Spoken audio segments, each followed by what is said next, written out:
Go ahead. Sunny.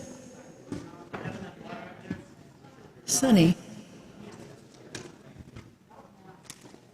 Sunny.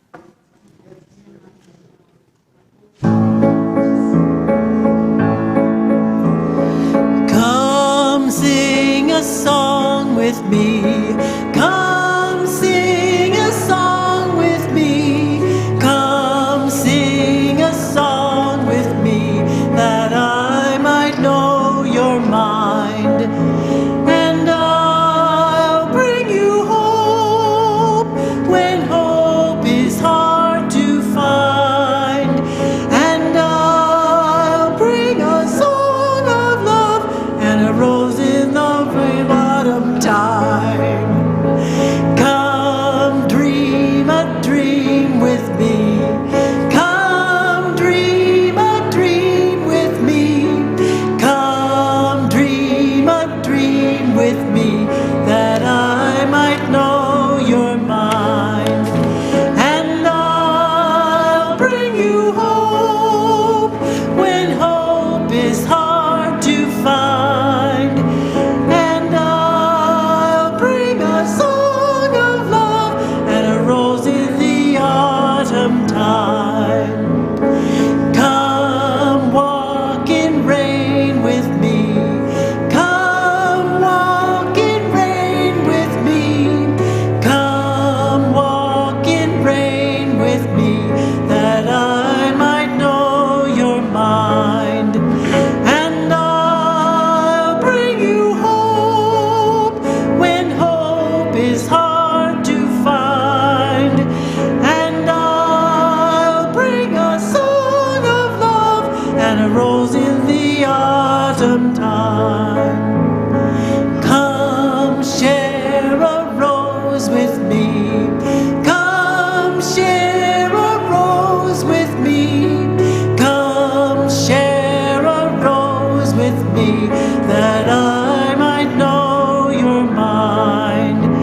And I'll bring you hope when hope is hard to find. And I'll bring a song of love and a rose in the autumn time. Good morning. Good morning. Welcome to the Unitarian Universalist Church of Spokane, where our mission is to join together to create a nourishing, liberal religious home and to champion justice, diversity, and environmental stewardship in our wider world. Or as we say in short, to create community, find meaning, and work for justice.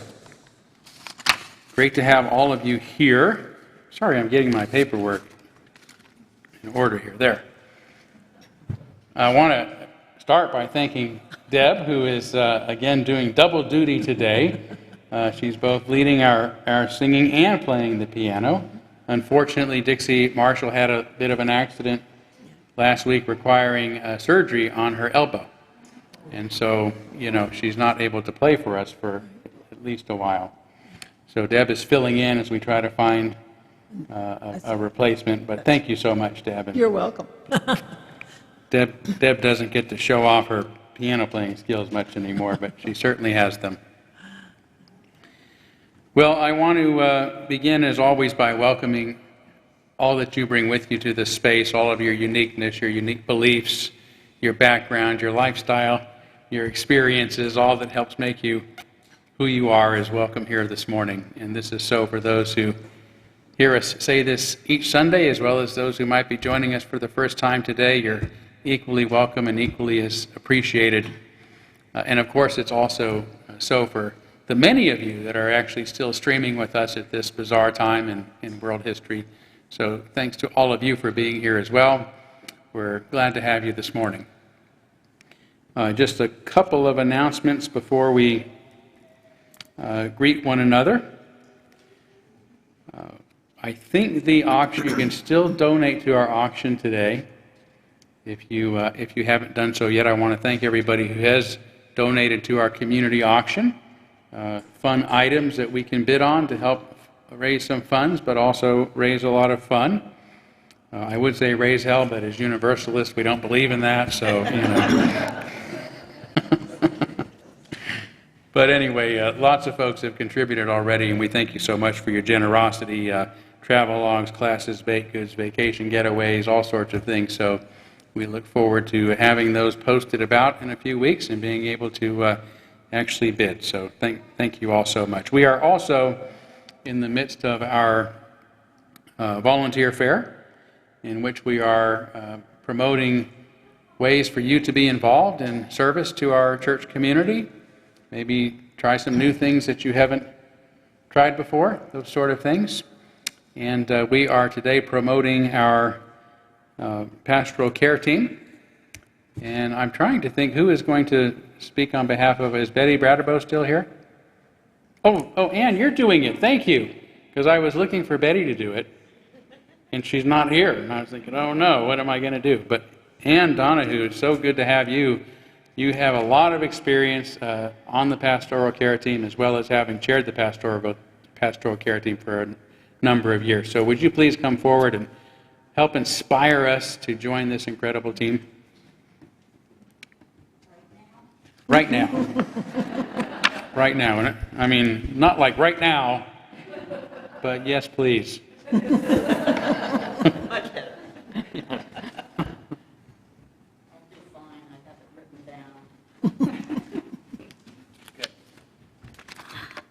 Good morning.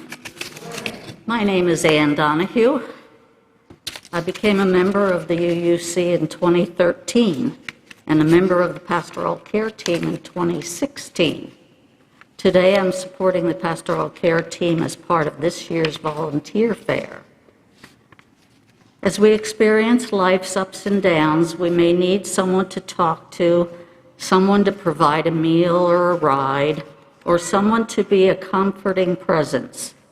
The pastoral care team, under the direction of our minister, is always available to respond to those in need. As pastoral care team members, we can share a sorrow, share a joy, provide emotional support of a non-professional nature, visit the sick and homebound when safe, provide respite for caregivers, bring food, run errands, transport to church and to medical appointments, assist at memorial service receptions. We draw on volunteer church members and community resources to make appropriate referrals. Our mission is to facilitate a caring response by the members of the Unitarian Universalist Church of Spokane towards members facing a crisis or life transition, and provide compassionate care in partnership with the minister, and to increase congregational skill and connections in responding to interpersonal concerns of members and friends. In other words, the members of the pastoral care team are here to help as much as we can in ways that we can. We are currently a team of 9 volunteers under the direction of Todd.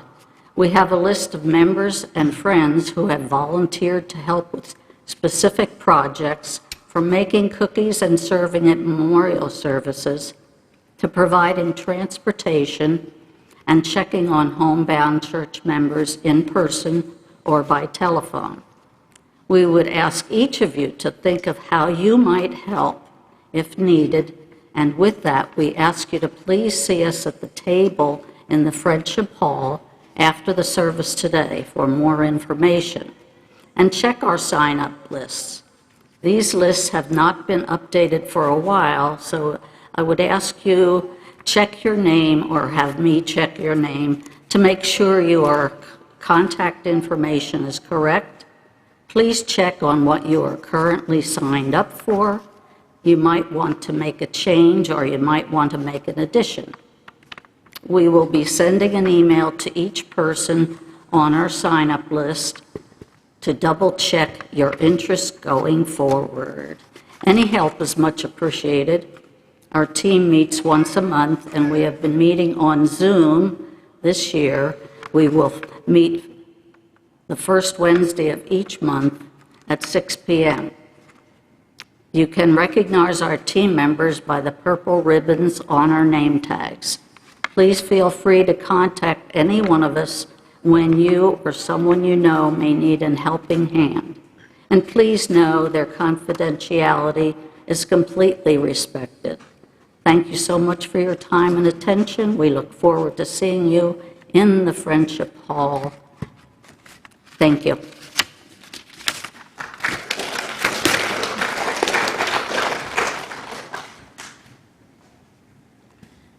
Thank you, Ann, and thanks to the Pastoral Care team for all that you do. And for those of you who are streaming with us, you're not here to sign up in the back, but you can contact the office and let us know. You could also go online and very easily update your information as well. So thanks again. Great volunteer opportunity. Yeah, let's take a few moments at the start of our service, as usual, to greet one another. I hope that you will say hi to those you look forward to seeing each Sunday, as well as say hi to some folks you might not know as well. And if you are visiting at this time, please don't be shy. We're very glad that you're here.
His name is Avery. We can't show anybody else, just you two right now, okay?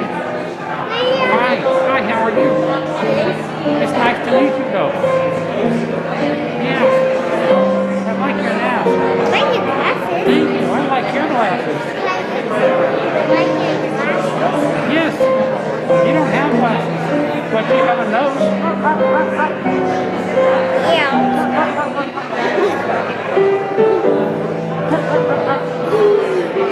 I gotta go ask your mama something, okay? I'll be right back.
I hope that you will stay around for our social hour following our service, but we do want to move forward now by lighting our chalice, the symbol of our unity and our solidarity, of our openness and our inclusion, of our community and our individual uniqueness. May this small flame be our offering of warmth to those who are cold and alone, and a light to those in darkness. May it be a flame that ignites justice in our world and a beacon of hope to those in need, and may it reflect at least a spark of truth wherever truth has been lost, and cast a healthy shadow of doubt wherever it's been found.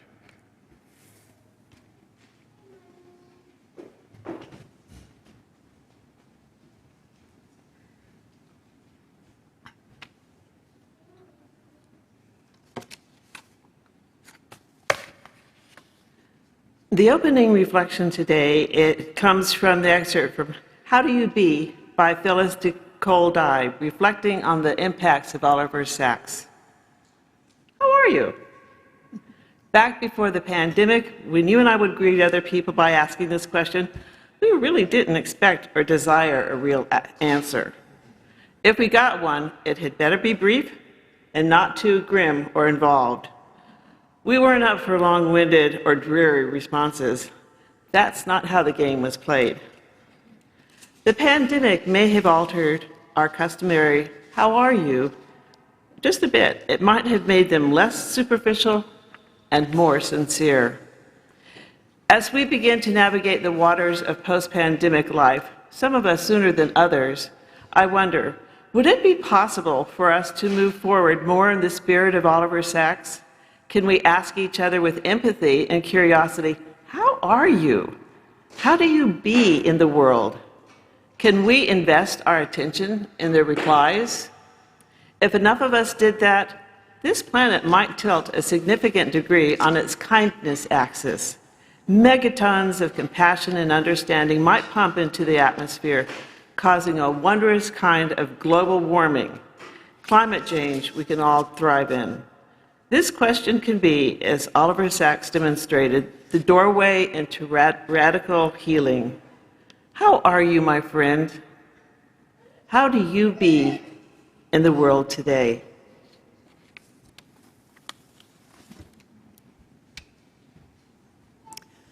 Our second hymn of the morning is a familiar one, Spirit of Life. We're going to sing it through twice. If you would please stand as you're willing and able.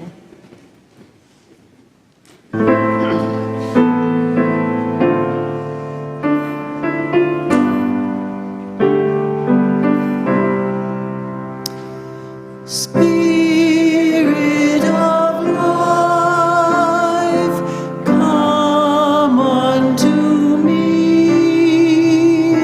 Sing in my heart of the stirrings of compassion.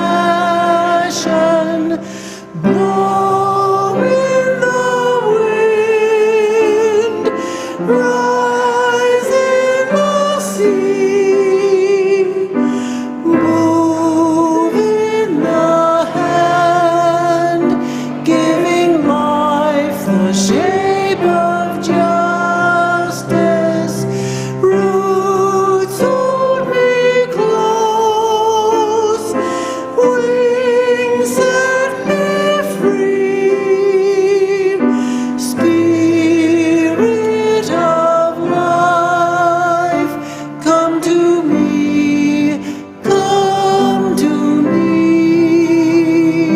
Spirit of life,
are now going to kindle our candles of care for those who are most on our hearts and minds this morning.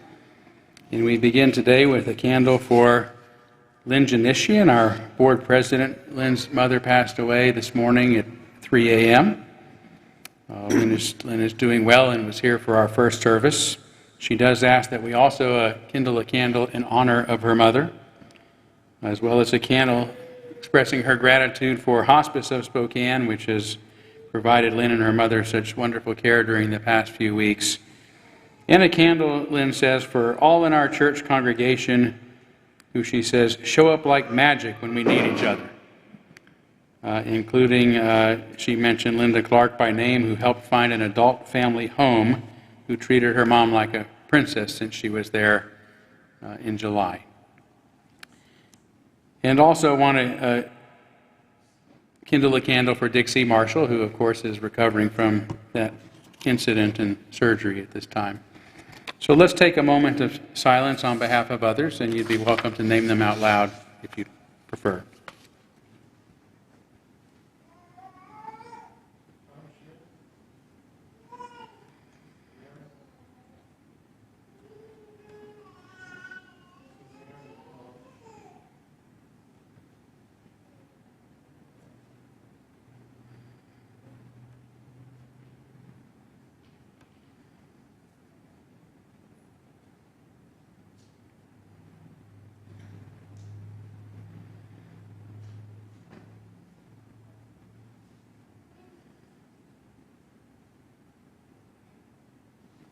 Those named aloud and those embraced in our silence, and all those who are suffering in our world at this hour, we hold in our community with compassion. And we now gratefully give and receive this morning's offering, which helps sustain this community and our mission to the larger world.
All right, it looks like we also don't have our ushers today. They went AWOL, so thanks to Candace and Sunny for noticing and helping out.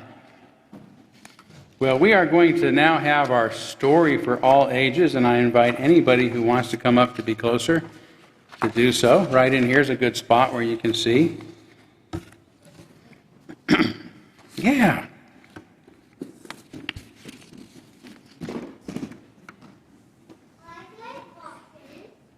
Huh? I can't hear you.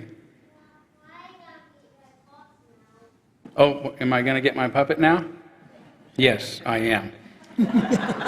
I am. I was just setting things up because I don't quite remember what we're going to say without a little help. But this is a fellow that a lot of you haven't met yet, but Yeah, I'm getting him right now, promise.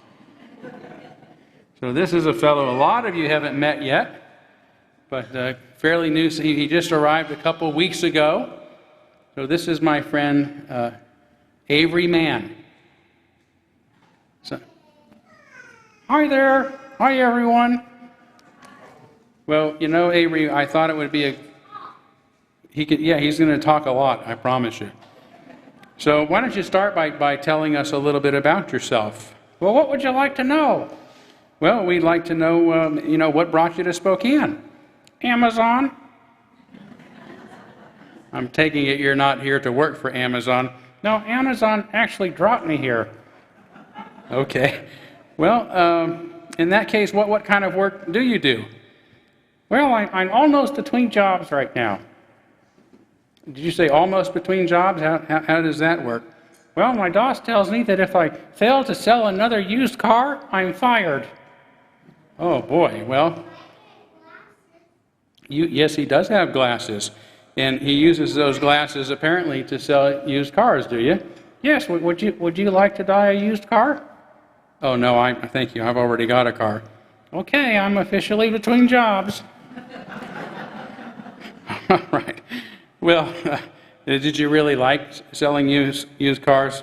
No, it was too stressful. Too stressful for me. Okay, well, then this gives you an opportunity to maybe find something that you do like to do. So what are some of the things that you like to do? Well, I know this is going to sound a little crazy, but I've always wanted to be a celebrity impersonator. A celebrity impersonator. I don't know how much of a demand there is for that job, but it sure sounds like a lot of fun. Say, why don't you impersonate somebody for us right now? Would you guys like to hear him do some impersonations? Okay, all right, name somebody. You mean anybody? I can impersonate anybody. Anybody, okay. Well, how about Mickey Mouse? Okay, are you ready? My name is Mickey Mouse. Mickey Mouse, yeah.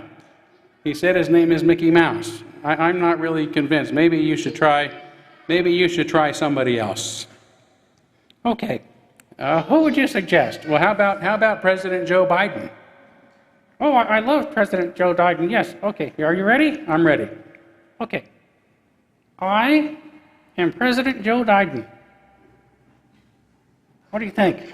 Well, I don't know. I don't know. No, don't stop. One more. Give me one more chance. Name someone hard this time. Okay, somebody hard. How about Lady Gaga? Oh, okay. I am Lady Gaga. He said he's a little doggy, yes. So I don't know, Avery. I don't think impersonations is really... You don't sound like any of those celebrities. Sound like them? Who said anything about sounding like them? I said I impersonate them. I tell people that I'm certain celebrities. I am Arnold Schwarzenegger. Well, I don't think it's a good job. But anyway, while that career is getting off the ground, why don't you try finding something else? Oh, that reminds me. I've always wanted to be an airline pilot. An airline pilot? Well, that sounds good. What's stopping you? I'm afraid of heights. Well, anything else? I've dreamed of being a race car driver. Okay, well, there's probably not a lot of demand for that either, but why not give it a shot? I don't like going too fast. Okay, well, I think maybe you could get a job at the racetrack, maybe doing something else like selling hot dogs. Oh, I'm afraid of large crowds. Okay, well, I saw a wanted sign, a help wanted sign at the grocery store the other day. I'm afraid of cash registers. Oh my gosh, you know what I think? I'm afraid to ask.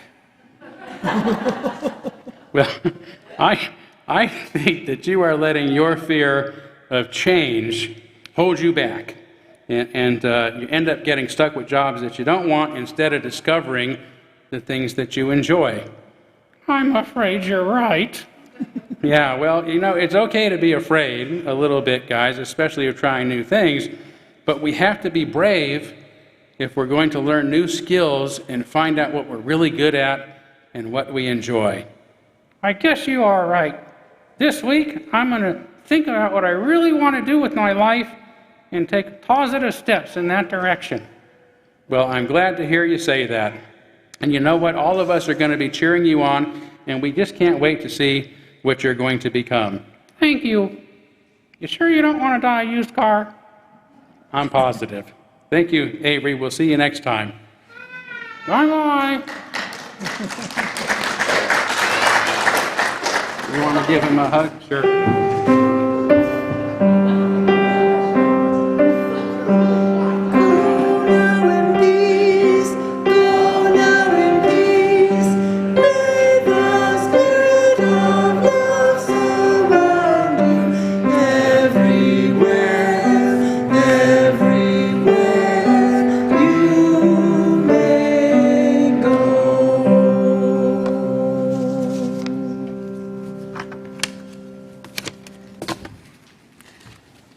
The meditation this morning is from a book, Extra Mile America by Sean Anderson. Please take a deep breath and get comfortable where you're sitting. In life, we are given 2 dates, neither in which we have much to say in determining. Those 2 dates mark our short existence on earth and represent our beginning and our ending. If we are lucky, however, in between those dates will be thousands of other dates that are the most important. It is on those dates where our individual life stories are written.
I'm going to read some words from the back of our hymnal that were written by the Reverend Kathleen Mateague, a familiar name around here, the daughter, a Unitarian minister who's the daughter of one of our former members, Patty Houff, who was also the spouse, of course, of the late Reverend William Houff. But these are words that I think really express well the purpose of any religious community coming together, to help remind us to sit back and take a breath and view things from a bigger perspective than the details we get caught up in.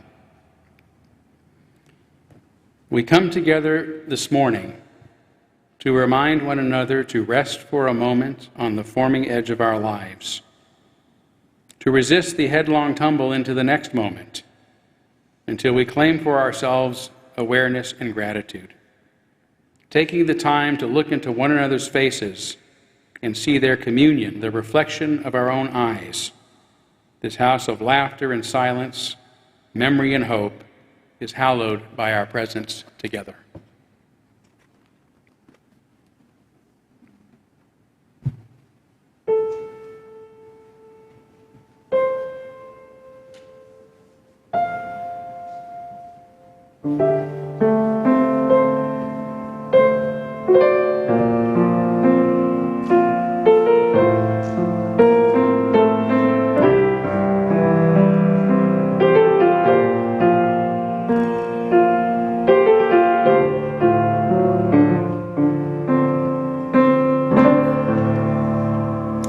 Let's start this over.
Thank you so much, Deb.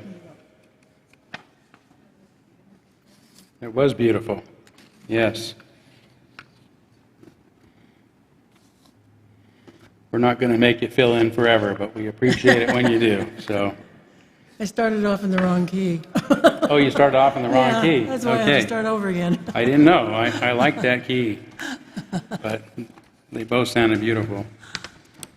And I know you asked if during the first service if Avery had any piano experience, and he's told me that he's all thumbs. Yeah. So, you see.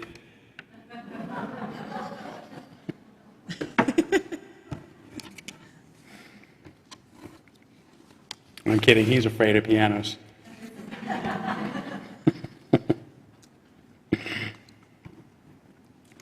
So the older that I get, I'm guessing this might be true for some of you, the harder it is for me to exercise. And not because I don't have the time or energy, but because it hurts a lot more than it used to. The pain that comes with my first set of heavy lifting subsides by my second, and I always feel a lot better after a workout, but increasingly I have to psych myself up to face that initial pain, the pain in my right shoulder from an old injury or a more recent pulled muscle in my forearm or my thigh or whatever it is that I've injured recently. And it reminds me of how hard it is for us to do good things or things that are good for us if they're painful. But it's also immature for us not to. Right? Mary Poppins sings that song, "Just a spoonful of sugar makes the medicine go down," because it's not enough to explain to young children that as bad as it tastes, it's going to make you better. They have simply not learned the concept of delayed gratification, and that the reward they receive later will be much better if they can resist indulging themselves now, in this case by gratifying the immediate desire to avoid a little pain or distaste. So we add sweet flavors into their medicines, which usually work a lot better than promising them a reward afterward, given that the ability to delay gratification usually doesn't firmly develop until sometime between the ages of 8 and 13, which is a pretty wide range. When I was a child, the idea of going to the doctor was especially frightening because of the ever-looming possibility of getting a shot. No matter how much better it might make me feel or how necessary it was for protecting me against getting sick with a terrible disease. If I could have chosen not to get the shots, I would have. As an adult, I'm glad that I was forced to endure what I then wished to forgo, no matter what the consequences might have been. Of course, shots were a bit more painful than they are now, given the advances in technology that have led to smaller gauge needles for more routine shots. Still, I'm guessing that no child looks forward to getting a shot, even if they are mature enough to recognize the necessity. Alex, you don't mind, do you? I know, see? Who does? Brooklyn doesn't like them, but you don't mind them. Oh, Brooklyn does like them, you don't. Okay. All right, but you take them? You'll take them, you'll do it. Nobody has to sweeten it up for you? Good man, good man. As loving parents, which of course I know you guys are, it's especially important that we not be overbearing, no matter how much we want to guide and protect our kids. For them to fully unfold as individuals, they need to be raised where they are free to express themselves and can learn to develop and trust their own ability to make sound decisions, which I know Alex can. Yet as parents, as you also know, we have to balance that freedom with our own responsibility to protect them from making dangerous mistakes. So we demand that they hold our hand when crossing the street at certain ages, or stay close to us in a crowd, and so on. It's the same with making them go to a doctor or to a dentist, no matter how much they may protest. And thanks to the modern era of vaccinations, doing so has benefited our children in ways that we could not have imagined when it began not so long ago. Today, thanks in large part to vaccinations, the whole of humanity has an average of 20,000 more days of life than our relatives did just over a century ago. That's almost 55 more years. But this doesn't mean that 150 years ago or so, most people lived to be about 30 before dying of old age. Those who lived that long were just as likely to go on living well into their 70s or older. The average has changed rather because we have dramatically reduced child mortality rates. When you have a significant portion of the population dying at the age of 5 months to 5 years, writes historian Stephen Johnson in his new book, Extra Life, those deaths pull the overall average lifespan down dramatically. But if most of those children survive into adulthood, average life expectancy spikes upwards. And that's what's happened. So taking our kids to the doctors for their shots has paid off in dividends, even if they went kicking and screaming. Today we are all living longer because our parents and or our society required us to get vaccinated against potentially deadly viruses. Not only for our own good, but for the good of those around us. Were it not for science, where the credit should go, we could define the results as nothing short of miraculous. Thanks largely to vaccinations, Johnson says, as a species we have doubled our life expectancy in just 1 century, and we have reduced the odds of the most devastating of human experiences, the death of a child, by more than a factor of 10. Since vaccinations have also become a global phenomenon, even in poorer nations, fewer children are now being born, since more of them are surviving, and there's less need to have as many as possible in order to beat the odds of having at least 1 or 2 survive into adolescence and beyond. This has led in part to the sudden and unexpected and, in my book, welcome decline in birth rates around the world. The population explosion happened, but it is now slowing, and it is soon expected to start declining thanks to low birth rates everywhere. The only reason the human population is still increasing at all is because so many of us are living longer. Not because too many kids are being born. We're just not dying. At least not at the rates and ages we were. We've also been able to wipe out a few of the truly horrific diseases. Variola major, better known as smallpox, perhaps humanity's oldest and most lethal enemy, which has been found existing on entombed Egyptian mummies and was responsible for killing over 300 million people during the last century alone, has finally been eradicated thanks to vaccinations. Not only was it the first disease we've ever eradicated, it was also the disease that gave birth to vaccination to begin with. Edward Jenner, the 18th century physician who has been credited as the father of immunology, being the first to successfully immunize a child against it, at least seen that way, Jenner, having heard that dairymaids who had contracted the lesser disease cowpox seemed to be immune against its more vicious cousin, smallpox, was the first to try using a milder illness to prevent the latter. And it worked. In fact, the very word vaccine comes from the Latin word meaning cow. So we should give credit where credit is due. But Jenner's idea was not born in a vacuum.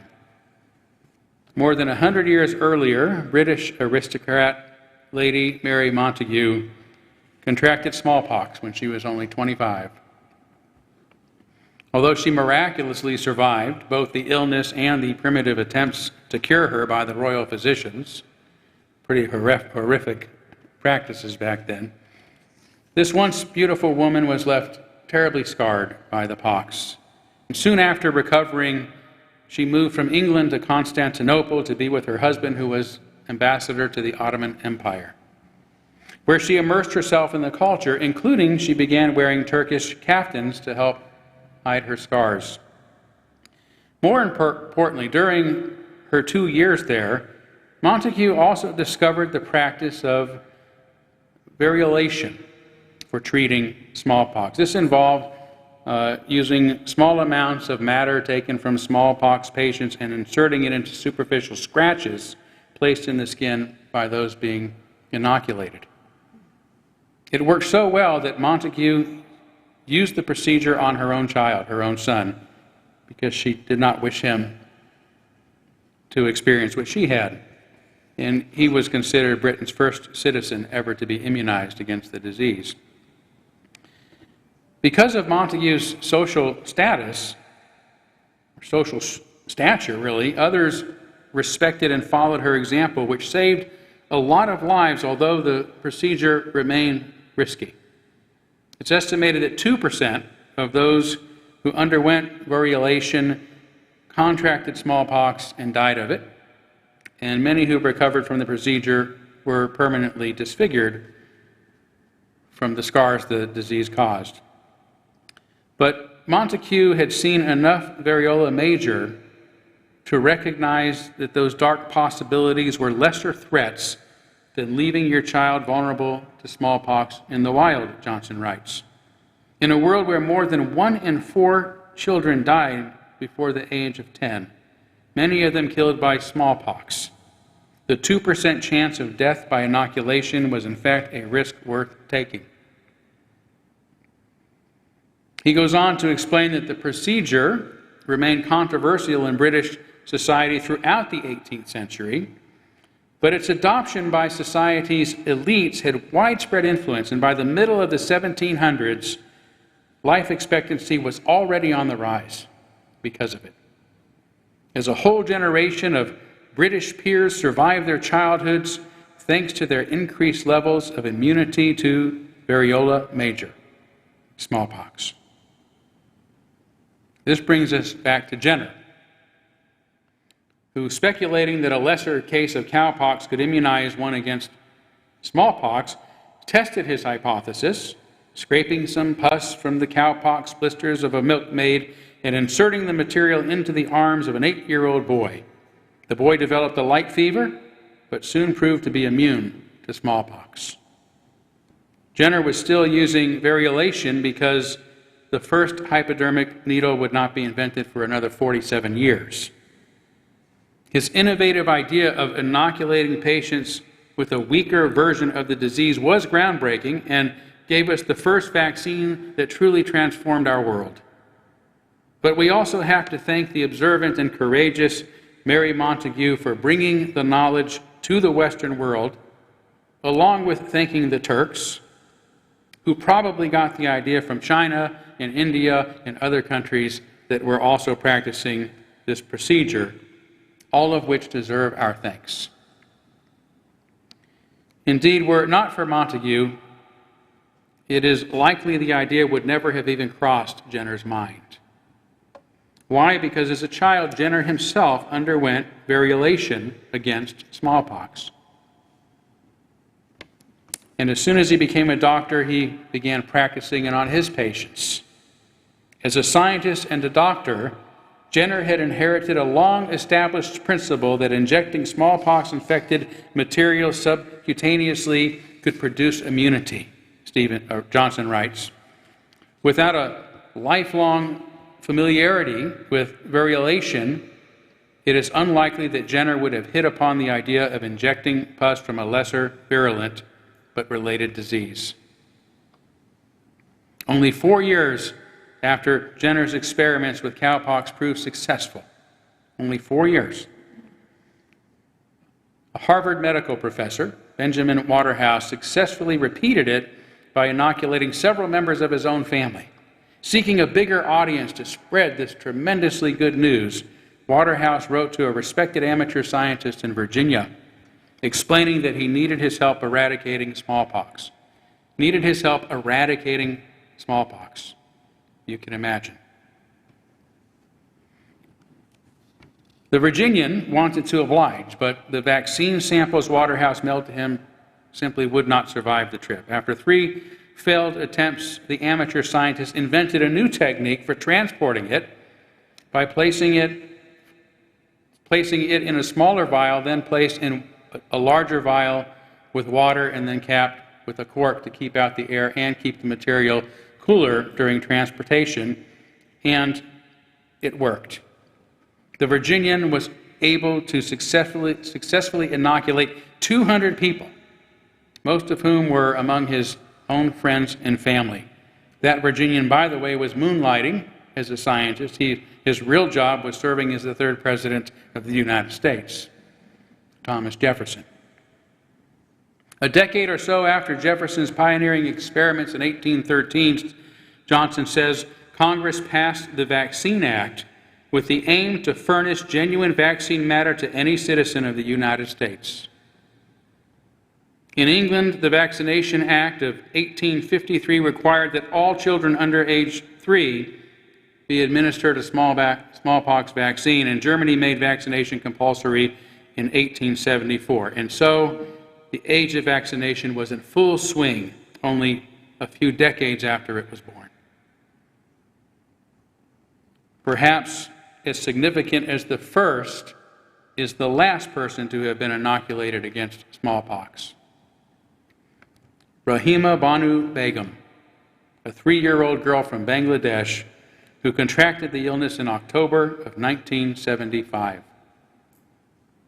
Keep in mind, however smallpox began, perhaps transmitted initially from another animal, perhaps even a cow, it thrived so well among humans that the virus evolved to the point that it could only survive in humans. Virologists knew that if they could stop its spread among our species, it would have no place else to go. It turns out that Begum happened to live on an island off the coast of southern Bangladesh. So the World Health Organization vaccinated her along with all those on the island that had been in contact with her, which kept it from spreading any further. 4 years later, Johnson says, on December 9, 1979, after an extensive global search for other outbreaks, a commission of scientists signed a document proclaiming that smallpox had been eradicated.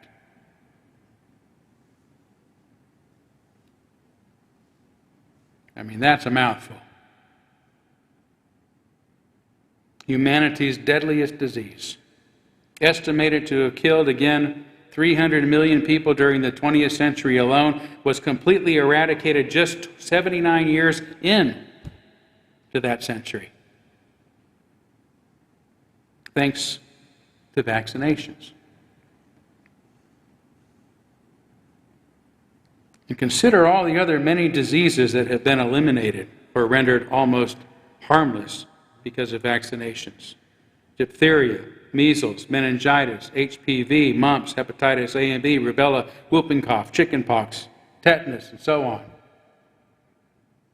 This month's Rotary magazine has a cover story featuring the picture of a happy, healthy Pakistani child entitled, "Delivering on a Promise, a polio-free world is within reach." Rotary International has been working for years with the World Health Organization to completely eradicate this crippling and devastating childhood illness and has successfully confined it to just 2 countries, Afghanistan and Pakistan, where this year there have been only 2 cases reported, 1 in each country. Yet only last year there were 140 cases. Why the difference? Because of vaccine hesitancy. Many in these 2 countries don't trust Westerners or our Western medicines, but having seen so many people in their communities die of COVID-19 and a new emphasis on vaccinations has quickly changed this attitude, which has made more of them open to vaccinations in general. And this is an important point because vaccinations don't kill, at least not nearly as much as vaccine hesitancy does. Even in the 19th century, when Western governments were mandating vaccinations, Victorian anti-vax movements arose in the US and England, their proponents calling the mandates a violation of their personal liberties, spreading unfounded fears about vaccine science, and claiming that taking them would be against their religious beliefs. In fact, it was in response to anti-vaxxers, not war protesters, that the word conscientious objection entered into English law. In 1898, a British law was enacted giving exemptions to parents who claimed vaccinating their children was against their beliefs. Similar exemptions have become flashpoints in the recent controversies over anti-vax movements. Johnson says, with a number of local governments in the United States revoking exemptions after new outbreaks of measles, long considered eradicated in the United States, began to appear in communities with high proportions of anti-vax families.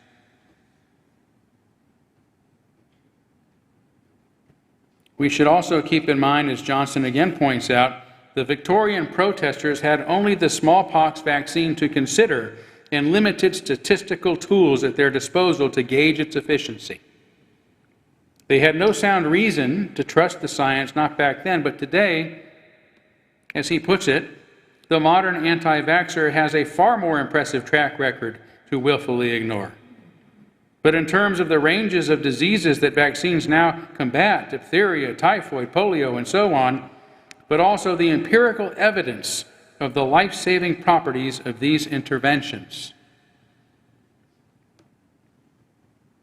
Today, many, against taking the COVID vaccines, believe that they were rushed into existence and therefore can't be trusted, or that they have been manufactured by new and untested technologies, or that in extreme cases they contain microchips or are made of aborted fetuses or are a form of genetic engineering. I won't go into the most preposterous of these conspiracy claims, but regarding the idea that these vaccines were rushed into market, the claim is simply untrue. A conspiracy begun, I might add, by the mainstream media, not to discredit the science, but to discredit Donald Trump, who correctly reported that we'd have vaccines ready by the start of 2020.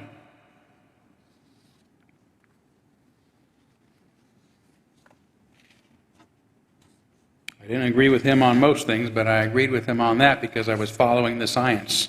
In fact, I predicted it before he did.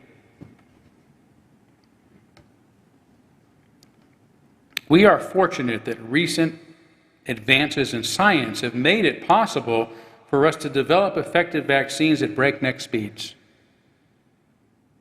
Compare this to what happened during the Great Influenza, the so-called Spanish flu. Given the world's population in 1918 of approximately 1.8 billion, Johnson calculates, the upper estimate would mean that in 2 years, and with most of the deaths coming in a horrendous 12 weeks in the fall of 1918, in excess of 5% of the people in the world died. Back then, the science simply wasn't advanced enough to intercede before the virus had time to do its worst. Yet today, in less than a year of the outbreak, we have had several vaccines developed, not by rushing, but by using modern genomics to sequence the virus, modern communications to share information instantly with scientists across the globe, machine learning that could quickly search articles for potential new drug combinations, computer databases that predict outbreaks and help us respond before they worsen, along with new techniques to signal our own messenger RNA to create immune responses. What a wondrous and fortunate time we live in. Almost none of those resources were available to the doctors and public health authorities battling the Spanish flu 100 years ago. Johnson says the cost of the COVID-19 pandemic in lives lost and economic disruption was immense, to be sure, and countless mistakes were made in underestimating the scale of the threat in the early days of the outbreak and in failing to adopt simple public health interventions like wearing masks. But millions more would have perished without the defenses that were ultimately put in place. Yet despite the real possibility of having rendered today's pandemic impotent in short order, we have seen a new surge emerge, worse than the first, because too many of us are afraid of getting our shots, exaggerating our fears, throwing tantrums at school board meetings and marches in the streets and so on. This behavior is not merely a refusal to protect themselves, but endangers all of us with the possibility of breakthrough infections, as well as those who have already compromised immune issues and cannot be vaccinated for health issues.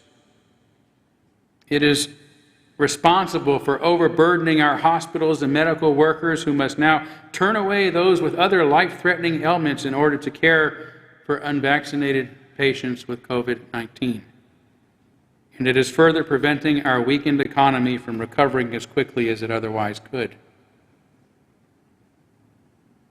Perhaps the cure for such fear is a shot of history, to remind us all of how far we have come thanks to vaccines. How many more blessed years of life each of us is now likely to have, of how uncommon it is to lose our little ones due to childhood illnesses, of the horrifying plagues that we have already eradicated, of how quickly we can now respond, flatten, and even prevent the spread of new plagues and pandemics, and of how fortunate we are among all generations to live in a time such as this.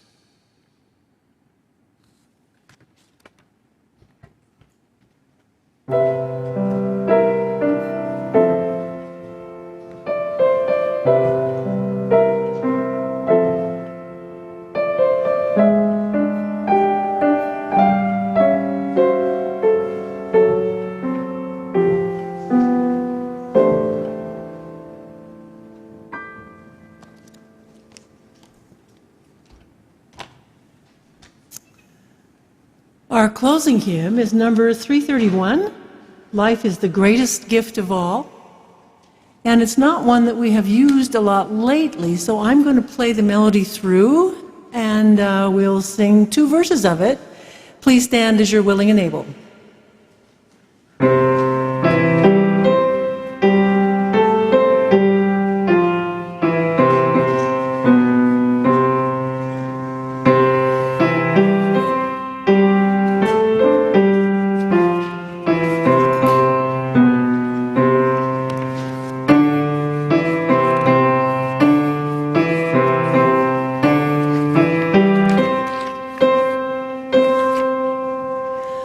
Life is the greatest gift of all the riches on this earth. Life and its creatures, great and small, of high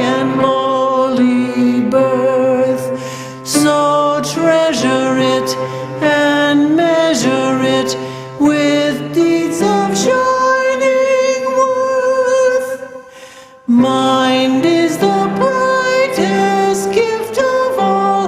Its thought no barrier mars. It sees creation's hidden plan. Its quest surmounts all bars. It rains the wind. It chains the storm. It weighs the outmost stars.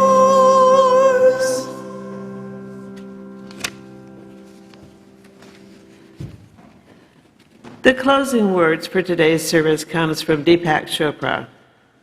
If you restore balance in your own self, you will be contributing immensely to the healing of the world. Amen. Blessed be, salam alaikum, and shalom.